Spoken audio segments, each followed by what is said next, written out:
Get ready for a thrilling ride as we dive into the next chapter of the Trae Young contract saga.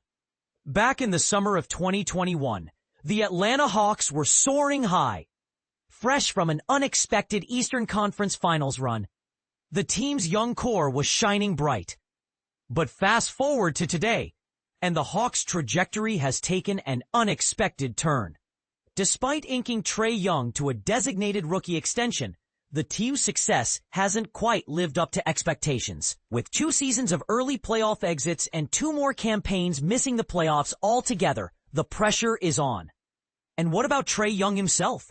While he hasn't made an All-NBA team since his third-team selection in 2021-22, his performance last season was a mixed bag.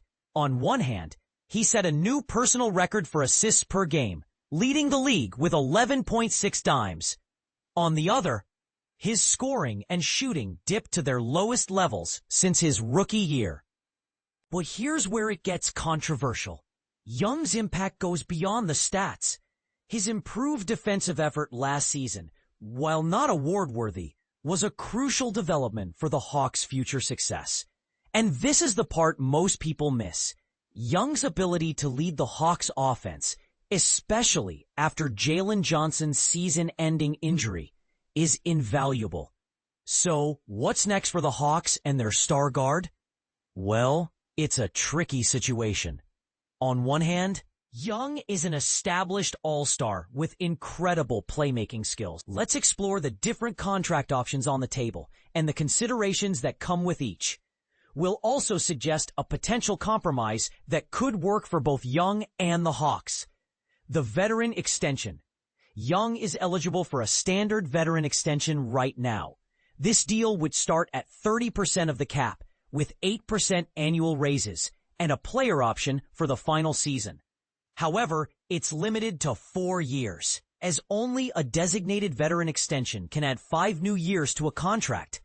The designated veteran contract, Supermax. If Young and the Hawks can't agree on an extension, he could still sign a so-called Supermax deal. This contract would start at 35% of the cap, with 8% raises and a player option. The kicker? Young would be eligible for a no-trade clause, NTC, which he couldn't get in an extension, re-signing with the Hawks in 2026. If Young opts out of his current deal, he'll be an unrestricted free agent in 2026. The Hawks could offer him a max deal starting at 30% of the cap with 8% raises and a player option. This deal would be $48 million less than the designated veteran contract, but it's the most he could get as a free agent. Signing with another team in 2026? As an unrestricted free agent, Young would have plenty of options. He could sign a max deal with another team, but it would be limited to 30% of the cap, with 5% annual raises and a 4-year term. A workable compromise? The Hawks may not be ready to offer Young a max extension just yet, but they could find common ground. If Young isn't pushing for the Supermax, a standard veteran extension makes sense.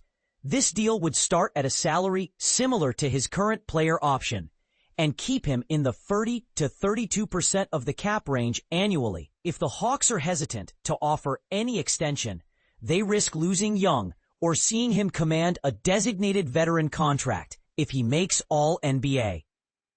A potential compromise could be a 3-year, 30% of the cap max extension with a player option on the 3rd year. This would allow Young to opt out in 2028-29 when he's eligible for a 35% of the cap max. And here's the twist. Young would be eligible for an NTC after this season, which the Hawks should consider granting to keep moving forward together.